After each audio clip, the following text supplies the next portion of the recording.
Un jour, j'avais dit dans une vidéo, pour les 5 ans de la chaîne, que je préparais un gros projet, ce qui conclura une énorme pause derrière, puisque ça m'aura pris du temps. Mais je ne savais pas quoi faire. Et ben, figurez-vous que c'est arrivé aujourd'hui. Ce projet, ça sera un fan-made de Scream. Alors vous inquiétez pas, pour le synopsis, j'ai déjà préparé, j'ai déjà tout prévu. Et le synopsis, c'est: quatre amis d'enfance sont les cibles d'un mystérieux tueur qui connaît le secret qu'ils ont en commun. Ils devront essayer de survivre pour découvrir qui est le tueur, comment il connaît leur secret et pourquoi il les traque. Et bien entendu, j'ai trouvé le nom pour ce fanmade, ça s'appellera Revenge of the Ghost. En français, la vengeance du fantôme. Et pour l'alibi du tueur, bien entendu, ça sera pas genre il veut tuer la personne en question parce qu'elle est amie avec Sidney Prescott, parce qu'elle est le frère de Billy Loomis, non.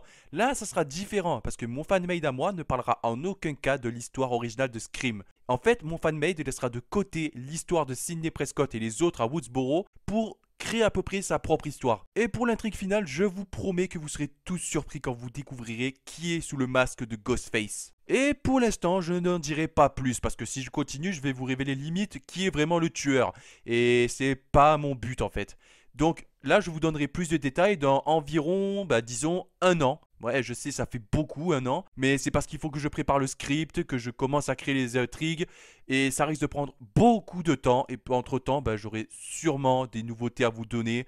Mais pas avant un an. Et encore, quand je vous disais que je vous donnerai des détails dans un an, c'est pas histoire de dire que le script sera fini, parce que non, il sera loin d'être fini, parce qu'il y aura encore beaucoup de choses à écrire. Et c'est surtout que, pour faire ce fanmade, il me faudra une équipe qui accepte de faire le fanmade avec moi, parce que pas d'équipe, pas de fanmade. Donc c'est pour ça qu'il faudra que je cherche des gens qui soient intéressés par mon projet, qui voudront voir à peu près ce que j'ai écrit, voir ce qu'ils en pensent, s'il y a des trucs à modifier. Enfin, c'est comme en fait être un cinéaste en fait. C'est comme si j'étais un producteur de film, sauf que je n'en suis pas un. Il faudra qu'il y ait des gens professionnels qui voient si le script correspond bien, s'il y a des trucs à changer. C'est tout un bordel. En plus, il faudra trouver les gens pour faire les rôles. Et il y a plein d'autres choses. Il y a le montage, le faux sang. Il y aura plein de trucs qui risquent de coûter cher. Et financièrement, pour l'instant, je ne peux pas. Bref, je ne dirai rien de plus. Et je vous laisserai découvrir ça dans quelques années quand ça sera possible.